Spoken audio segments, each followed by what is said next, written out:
আসসালামু আলাইকুম সুপ্রিয় শিক্ষার্থীবৃন্দ, এনিকেটিভ স্কুল ফর একাডেমিক এডুকেশন কেয়ারের অনলাইন ক্লাসে তোমাদের সবাইকে স্বাগত। আজকে আমরা দ্বিতীয় অধ্যায় জীবকোষ এবং টিস্যুর লেকচার 4 নিয়ে আলোচনা করব। আজকে মূলত আমরা সাইটোপ্লাজমে অঙ্গাণু কি জিনিস এবং একটা অঙ্গাণু কি পড়ালেখা করব দেখি। সো ফার্স্ট অফ অল সাইটোপ্লাজমে অঙ্গাণুতে আসি, আমি স্লাইডটা চেঞ্জ করি। সাইটোপ্লাজমে অঙ্গাণু, এই যে সাইটোপ্লাজম, সরি সাইটোপ্লাজমে অঙ্গাণু জিনিসটা কি? সাইটোপ্লাজম এই জিনিসটা কোথা থেকে আসে আগে এটা একটু দেখি আমি। এই সাইটোপ্লাজম, সাইটো এই শব্দটা আসতেছে হচ্ছে সাইট থেকে। সাইট সাইট শব্দটা থেকে পরবর্তীতে সেল শব্দটা আসছে, সেল মানে কোষ। তাইলে বিষয়টা হলো সাইটো জিনিসটা আসতেছে সেল বা কোষ থেকে, অর্থাৎ এটা কোষের কোন একটা অংশ। প্লাজমিয় এই শব্দটার মানে কি? প্লাজমিয় শব্দটা আসছে প্লাজম থেকে। প্লাজম হচ্ছে এক কাইন্ড অফ তরল পদার্থ, তবে এটা কিন্তু H2O না। যদি মনে করে এটা H2O, তাই না? এটা কিন্তু H2O না। তাহলে এটা হচ্ছে একটু ভারী ঘন টাইপের তরল পদার্থ, রক্তকে জেলির মতো তরল পদার্থ, এটাকে বলতে হচ্ছে প্লাজম। তাহলে এটাই হচ্ছে সাইটোপ্লাজম। আর ওখানের মধ্যে যেসব অঙ্গাণু আছে বা অর্গানালস আছে, অর্গানালস বলতে আমি বুঝাচ্ছি হচ্ছে মাইটোকন্ড্রিয়া, দেন আছে হচ্ছে প্লাস্টিড, এরকম আর যা আছে তাই। আরো বলতে পারি আমি এন্ডোপ্লাজমিক রেটিকুলাম, গলজি বডি, এগুলো হচ্ছে অর্গানালস বা অঙ্গাণু। একটা কথা মনে রাখবা, সেটা হচ্ছে অঙ্গ আর অঙ্গাণু কিন্তু সেম জিনিস না। অঙ্গ জিনিসটা কি? অঙ্গ জিনিসটা হলো তোমার হাত পা, তোমার মাথা, দেন হচ্ছে তোমার ভিতরের তোমার এক্সটার্নাল, সরি ইন্টারনাল যদি কিছু বলি, লাইক তোমার ফুসফুস, বৃক্ক, এগুলো হচ্ছে তোমার অঙ্গ। আর অঙ্গাণু জিনিসটা কি? এই যে কোষের মধ্যে, কোষের শরীরবৃত্তীয় এবং রাসায়নিক কাজ করার জন্য যে সকল জিনিস কাজ করে, বা কোষকে ঠিক রাখার জন্য, কোষের শরীরবৃত্তীয় রাসায়নিক কাজগুলো ঠিকভাবে করার জন্য যে সকল ছোট ছোট জিনিস কাজ করে, এগুলোকে বলতে আমরা অঙ্গাণু। তাহলে এগুলো সাইটোপ্লাজমে ভাসমান অবস্থায় থাকে, তাই এগুলোর নাম হচ্ছে সাইটোপ্লাজম। এখন এই সাইটোপ্লাজমীয় অঙ্গাণুর মধ্যে দুই ধরনের ভাগ হয়। একটাকে বলতেছে হচ্ছে ঝিল্লিযুক্ত, মানে হচ্ছে পর্দাযুক্ত অঙ্গাণু বা আবরণী যুক্ত অঙ্গাণু, আর একটা হচ্ছে ঝিল্লিবিহীন বা যেটাকে বলতেছে হচ্ছে পর্দাবিহীন বা আবরণীবিহীন অঙ্গাণু। ঠিক আছে, তাহলে আজকে আমরা প্রথমে ঝিল্লিযুক্ত অঙ্গাণু নিয়ে জানবো। প্রথম একটা অঙ্গাণু, আমি যদি স্লাইডটা একটু চেঞ্জ করি, যদি আমি চেঞ্জ করি, তাও প্রথমে যে জিনিসটা আছে সেটা হচ্ছে মাইটোকন্ড্রিয়া। মাইটোকন্ড্রিয়া নিয়ে তোমরা অনেকে এই যে পড়ালেখা করছো, মাইটোকন্ড্রিয়া জিনিসটা তোমরা জানো। আমি একটু পয়েন্ট আকারে সাজাইছি, তারপর আমি তোমার বইয়ের পিডিএফ এর সাথে মিলাই দিব। হ্যাঁ, প্রথমে আসছে হচ্ছে আবিষ্কার। আবিষ্কার করেছেন হচ্ছে রিচার্ড অলম্যান, কত সালে? 1894 সালে। তবে এই জিনিসটা নিয়ে মতান্তর আছে, মানে হচ্ছে কত সালে আসলে এটা আবিষ্কার করা হয়, এটা নিয়ে বিজ্ঞানীদের মধ্যে মতান্তর আছে, বা দুইটা মত সৃষ্টি আছে। রিচার্ড অলম্যান প্রথম এটা আবিষ্কার করেন এবং এটা একটা নাম দেন, সেটার নাম দিছিল হচ্ছে বায়োপ্লাস্ট। ঠিক আছে, তাইলে এখানে একটা এমসিকিউ আছে, ইম্পর্টেন্ট জিনিস, যে মাইটোকন্ড্রিয়ার অপর নাম কি, বা মাইটোকন্ড্রিয়ার পূর্বেকার নাম কি? এটা হচ্ছে বায়োপ্লাস্ট। কে দিয়েছিলেন? রিচার্ড অলম্যান। পরবর্তীতে কার্ল ব্যান্ডরা এখন যে নামটা আছে, অর্থাৎ মাইটোকন্ড্রিয়া এখন যে নামটা আছে, এটা দিয়েছেন হচ্ছে কার্ল ব্যান্ডার, বিজ্ঞানী কার্ল ব্যান্ডার। তারপর যদি আমি গঠনে আসি, এটা হচ্ছে দুই স্তর বিশিষ্ট ঝিল্লি দিয়ে ঘেরা। তুমি যদি মাইটোকন্ড্রিয়া দেখো, দেখো এখানে দুইটা স্তর আছে। প্রথম হচ্ছে এই যে সবুজ কালার যে স্তরটা, এটা একটা স্তর। আবার ভিতরে দেখো হলুদ কালার একটা স্তর আছে, এটা আরেকটা স্তর। তাহলে এটা কয়টা স্তর দিয়ে গঠিত? এটা দুইটা ঝিল্লি দিয়ে বা দুইটা স্তর বিশিষ্ট ঝিল্লি দিয়ে।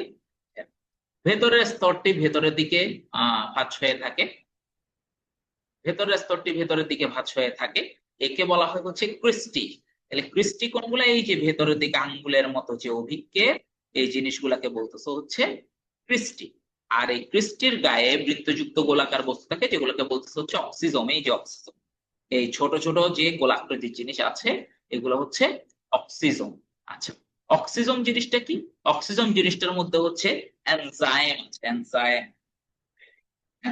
এনজাইমের একটা বাংলা আছে, এটাকে বলা হয় উৎসেচক। তোমার দেহের ভিতর যত ধরনের রাসায়নিক বিক্রিয়া চলতেছে, এই রাসায়নিক বিক্রিয়াগুলোকে সহজ করে দেওয়ার জন্য, এই রাসায়নিক বিক্রিয়াগুলো তাড়াতাড়ি হওয়ার জন্য যে সকল পদার্থ কাজ করে, সেগুলো হচ্ছে এনজাইম বা উৎসেচক। ঠিক আছে, গেল। তারপর হচ্ছে মাইটোকন্ড্রিয়ার ভিতরে সম্পূর্ণ ভেতর তরলে পূর্ণ থাকে, যাকে ম্যাট্রিক্স, এখানে একটু লিখে রাখবা, ম্যাট্রিক্স এর একটা বাংলা নাম আছে, সেটা হচ্ছে মাতৃকা। হ্যাঁ, মাতৃকা জিনিসটা কি বুঝাই, দ্বীপে গিয়ে বুঝাই আমি এটা। দেখো দেখো, মাতৃকা, হ্যাঁ, তোমার মা তোমাকে জীবন দিয়েছে, তোমাকে পৃথিবীর আলো দেখিয়েছে হচ্ছে তোমার মা, ঠিক না? আচ্ছা, পরিবেশের মধ্যে একটা উপাদান আছে যেটাকে আমরা জীবনের সাথে তুলনা করি, সেটা হচ্ছে পানি, H2O। এই মাইটোকন্ড্রিয়ার ভিতর বা কোষ অঙ্গাণুর ভিতর বা কোষের ভিতর যেখানেই বলো কিছু পানি দেখবা তো, এই পানির কাজ কি? এই পানির কাজ হচ্ছে এই কোষ অঙ্গাণু গুলাকে বা কোষটাকে সজীব রাখা। এই পানি না থাকলে কোষ মারা যেত। হ্যাঁ, তাইলে ও এই পানিটা মায়ের মতো কাজ করতেছে না, সেজন্য এই পানিটার আরেকটা নাম হচ্ছে মাতৃকা বা matrix. Clear? I think clear হয়েছে। তারপর আছে হচ্ছে কাজ। কাজের মধ্যে কি আছে? কাজ হচ্ছে শ্বসনের প্রধান। শ্বসন কি জিনিস? শ্বসন হচ্ছে তুমি যে খাদ্য খাও, তুমি যে খাদ্য খাও এটা তোমার শরীরের ভিতর গিয়ে ভেঙে যায়, ভেঙে গিয়ে শক্তি উৎপাদন করে, শক্তি উৎপাদন করে। হ্যাঁ, এই জিনিসটাকে বলা হয় হচ্ছে শ্বসন প্রসেস। শ্বসনের চারটা ধাপ আছে, ক্রেবস চক্র, আর তিনটা হচ্ছে হলো glycolysis, acetyl Koi, electron transport system বা ইলেকট্রন প্রবাহ পথ। হ্যাঁ, ওখানের মধ্যে গ্লাইকোলাইসিস ছাড়া, এই কথাটা ভালো মতো খেয়াল করা আমার, ওখানের মধ্যে গ্লাইকোলাইসিস ছাড়া বাকি তিনটা ধাপ মাইটোকন্ড্রিয়ায় ঘটে এবং শক্তি উৎপাদন করে। যেহেতু মাইটোকন্ড্রিয়ায় শক্তি শক্তি উৎপাদন হচ্ছে, তাই এটাকে শক্তি উৎপাদন কেন্দ্র বা পাওয়ার হাউস বলা হয়। তাহলে আমরা মাইটোকন্ড্রিয়ার মধ্যে কি কি জানলাম একবার রিক্যাপ করি। আমরা রিক্যাপ করি, মাইটোকন্ড্রিয়ার মধ্যে আমরা জানলাম প্রথম কথা হচ্ছে আবিষ্কার করেছেন হচ্ছে রিচার্ড অলম্যান, এবং তিনি এটার নাম দেন হচ্ছে বায়োপ্লাস্ট। হ্যাঁ, পরবর্তীতে কার্ল ব্যান্ডা, যে নামটা এখন আছে মাইটোকন্ড্রিয়া, এই নামকরণ করেছেন হচ্ছে কার্ল ব্যান্ডা। গঠন হচ্ছে এটা দুই স্তর বিশিষ্ট ঝিল্লি দিয়ে ঘেরা। ভেতরের দিকে যে স্তরটি ভাঁজ হয়ে থাকে তাকে বলে ক্রিস্টি, আর বাইরে ওই ক্রিস্টির গায়ে গোলাকার কিন্তু যে বস্তু থাকে তাকে বলা হয় অক্সিজোন। আর হচ্ছে শ্বসনের চারটা ধাপের মধ্যে তিনটা ধাপ, লাস্ট তিনটা ধাপ মাইটোকন্ড্রিয়ায় ঘটে এবং শক্তি উৎপন্ন হয়, সেজন্য এটাকে বলা হয় শক্তি উৎপাদন কেন্দ্র বা পাওয়ার। সেই তিন চারটা পয়েন্ট মনে রাখলে মাইটোকন্ড্রিয়ার পড়া শেষ। আর এটাই হচ্ছে সেই বিশ্ববিখ্যাত মাইটোকন্ড্রিয়ার চিত্র। এবার আসো, আমাদেরকে আমি একটু বইয়ের সাথে ম্যাচ করাই দিই।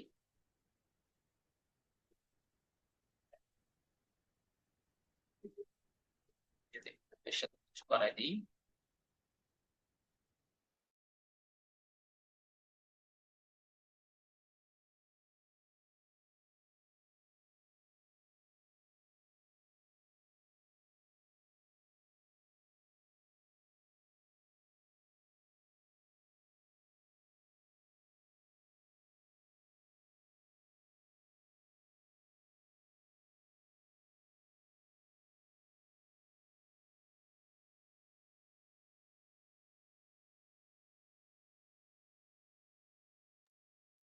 সরি, মাঝখান দিয়ে একটু সাউন্ড ইস্যু হয়েছিল।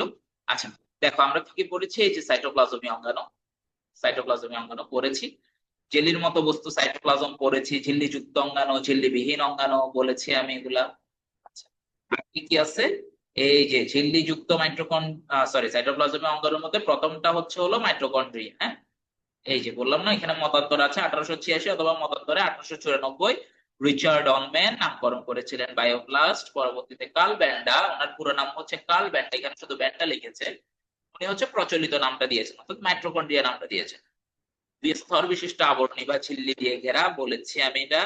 এই দেখো ভিতরের স্তরটি আঙ্গুলের মতো ভাঁজ হয়ে থাকে, যাকে ক্রিস্টি বলে। হ্যাঁ, আচ্ছা, এখানে একটু কথা বলি, এখানে একটা কনফিউশন হয়। দেখো এটাও কিন্তু আঙ্গুলের মতো ভাঁজ, আবার তুমি যদি একটু উপরে যাও, এই যে মাইক্রোভিলাই, এটাও কিন্তু আঙ্গুলের মতো ভাঁজ। এটা কোথায় ছিল? কোষ ঝিল্লিতে ছিল। ঠিক আছে, তাহলে কোষ ঝিল্লির আঙ্গুলের মতো যে অভিক্ষেপ, সেটাকে কি বলা হয়? সেটাকেও বলা হয় মাইক্রোভিলাই। আর হচ্ছে মাইটোকন্ড্রিয়ায় আঙ্গুলের মতো যে ভাঁজ, সেটাকে বলা হয় ক্রিস্টি। ওকে, ফাইন। আচ্ছা, ক্রিস্টির গায়ে কি লাগানো থাকে? ক্রিস্টির গায়ে হচ্ছে বৃন্তযুক্ত গোলাকার অক্সিজোম লাগানো থাকে। ঠিক আছে, অক্সিজেন উৎসেচক এনজাইম থাকে। হ্যাঁ, গেল। মাইটোকন্ড্রিয়াকে এক বচনে মাইটোকন্ড্রিয়ন বলা হয়, আর হচ্ছে এর ভিতরে ম্যাট্রিক্স, যেটার অপর নাম কি বলেছিলাম, মাতৃকা। জীবের শ্বসন কার্যে সাহায্য করে মাইটোকন্ড্রিয়ার প্রধান কাজ। শ্বসন প্রক্রিয়ার ধাপ কয়টা? 4টা। এই যে গ্লাইকোলাইসিস, এসিটাইল কোলেসিস্টিক, ক্রেবস চক্র, ইলেকট্রন প্রবাহন। তার মধ্যে এই 2, 3, 4 এগুলা ঘটতেছে হচ্ছে মাইটোকন্ড্রিয়া। হ্যাঁ, 1 নাম্বার এটা কোথায় ঘটে?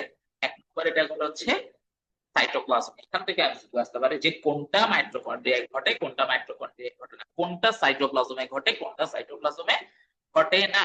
এখান থেকে একটা এমসিকিউ আসতে পারে। এই চিত্রটা তোমার পরীক্ষার জন্য ইম্পর্টেন্ট, এগুলো দরকার নাই, কেটে দিলাম। এই চিত্রটা তোমার পরীক্ষার জন্য মাস্ট ইম্পর্টেন্ট। আচ্ছা, এই দেখো এখানে বলছেন যে গ্লাইকোলাইসিসের বিক্রিয়াগুলো মাইটোকন্ড্রিয়ায় ঘটে না, তাহলে কোথায় ঘটে? সাইটোপ্লাজমে ঘটে। ঠিক আছে। আচ্ছা, এই যে পাওয়ার হাউস, শক্তি উৎপাদন কেন্দ্র, এগুলো আমি বলেছি। তারপর আছে এখানে এখানে আরেকটা ইম্পর্টেন্ট এমসিকিউ পাবা, সেটা হচ্ছে প্রাককেন্দ্রিক কোষ এবং সুকেন্দ্রিক কোষ। হ্যাঁ, প্রাককেন্দ্রিক কোষ কি? প্রাককেন্দ্রিক কোষ মানে আদি কোষ, আর সুকেন্দ্রিক কোষ মানে হচ্ছে প্রকৃত কোষ। আমি বলেছিলাম আদি কোষে কোনো ধরনের কোষ অঙ্গাণু থাকে না উইথাউট রাইবোজোম, রাইবোজোম কিন্তু থাকে। হ্যাঁ, তাহলে প্রাককেন্দ্রিক কোষে কি নাই? মাইটোকন্ড্রিয়া নাই। সুকেন্দ্রিক কোষে সকল সুকেন্দ্রিক কোষে মাইটোকন্ড্রিয়া আছে, তবে একটা ব্যতিক্রম আছে। কোনটা? সেটা হচ্ছে এই প্রোটোজোয়া। প্রোটোজোয়া হচ্ছে একটা অনুন্নত প্রাণী গোষ্ঠী। তার মধ্যে 2টা প্রাণীর নাম দিছে, একটা হচ্ছে ট্রিসোমোনাস আর একটা হচ্ছে মনোসার্কোমোনাটিস। এই 2টা প্রাণীতে, এগুলো হচ্ছে প্রোটোজোয়া পর্বভুক্ত প্রাণী। প্রোটোজোয়া একটা অনুন্নত পর্ব। ওখানে এদের কোষগুলো সুকেন্দ্রিক, এদের কোষগুলো প্রকৃত কোষ, তবে ওদের কি নাই? মাইটোকন্ড্রিয়া নাই। এই যে মাইটোকন্ড্রিয়া অনুপস্থিত। ঠিক আছে, এই হচ্ছে মোটামুটি মাইটোকন্ড্রিয়া পড়া। আজকে এতটুকু। সবাই ভালো থাকবা, আইসপির সাথে থাকবা। আসসালামু আলাইকুম।